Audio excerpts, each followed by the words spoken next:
कई रिपोर्ट्स में ये बात सामने आ रही है कि बांग्लादेश में अब लोगों की कलाई पर बंधा कलावा भी उनकी पहचान बनकर उनकी जान के लिए खतरा बन रहा है। कलावा यानी वो लाल धागा जो हिंदू आमतौर पर पूजा के बाद अपनी कलाई पर बांधते हैं।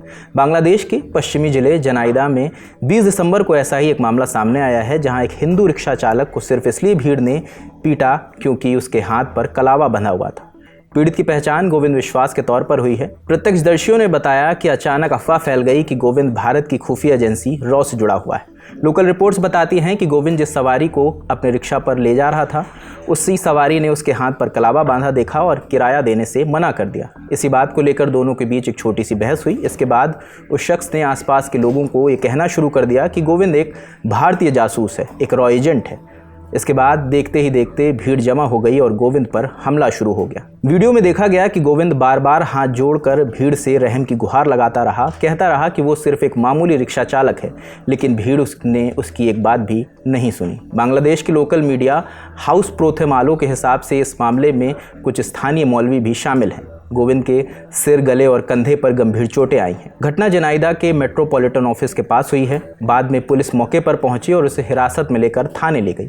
उसका रिक्शा बाद में एक दूसरी पुलिस टीम ने बरामद किया है। वीडियो में यह भी दिखता है कि भीड़ में मौजूद कुछ लोग खुलेआम पुलिस की मौजूदगी में गोविंद को पुलिस की पकड़ से छीनने की कोशिश करते हैं, और यह अपने आप में बांग्लादेश के फिलवक्त की कानून व्यवस्था को समझने के लिए काफ़ी है। आपको बता दें कि गोविंद विश्वास अब भी पुलिस की हिरासत में। ये मामला इसलिए और भी डराने वाला लगता है क्योंकि BBC बांग्ला की रिपोर्ट के मुताबिक इस घटना में कि कुछ दिन पहले यानी 18 दिसंबर 2025 को बांग्लादेश में एक और बेहद क्रूर घटना हुई।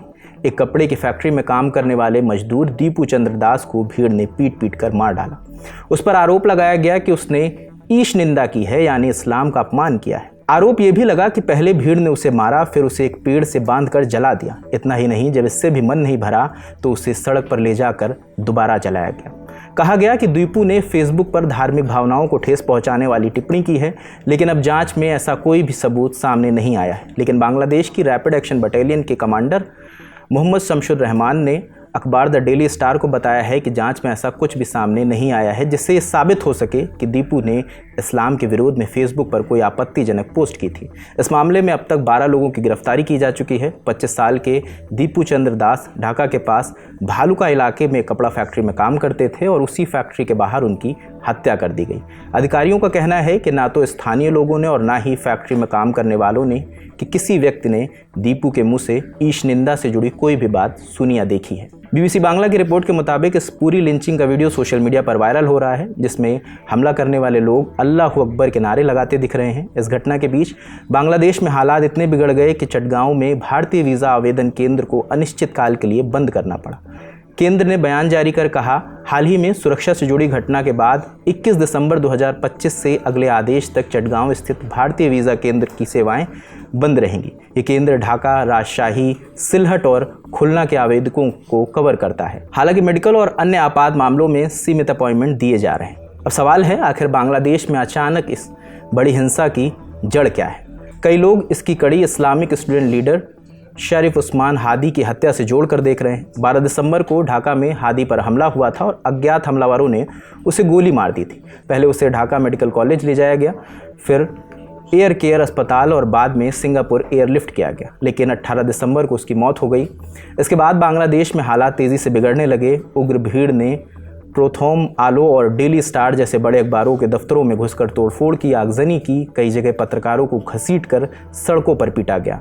उस्मान हादी शेख हसीना के खिलाफ सबसे मुखर आवाज़ों में एक थे और उनकी राजनीति में भारत विरोध भी एक अहम पहलू रहा। उनके जनाजे में उमड़ी भीड़ से साफ हो गया कि मौजूदा राजनीतिक माहौल में उनके समर्थकों की कमी नहीं है। यहाँ तक कि बांग्लादेश की अंतरिम सरकार के सलाहकार मोहम्मद यूनुस भी उनके जनाजे में शामिल हुए। जनाजे में यूनुस ने लोगों को संबोधित करते हुए कहा, उस्मान हादी को कभी भुलाया नहीं जा सकेगा, वह देश को हमेशा प्रेरित करते रहेंगे। हम उन्हें विदाई देने के लिए नहीं बल्कि एक सामूहिक संकल्प लेने के लिए यहाँ इकट्ठा हुए हैं। हम वादा करते हैं जिस काम के लिए हादी ने कदम बढ़ाया है उसे पूरा करेंगे। ऐसे बयानों के बीच यूनुस के नेतृत्व में शेख हसीना को बांग्लादेश लाकर सज़ा दिलाने की मांग भी लगातार उठ रही है। वहीं दूसरी ओर दीपू चंद्र दास की लिंचिंग के बाद यूनुस ने यह भी कहा कि नए बांग्लादेश में इस तरह की हिंसा की कोई जगह नहीं है और दोषियों को पकड़ा जाएगा।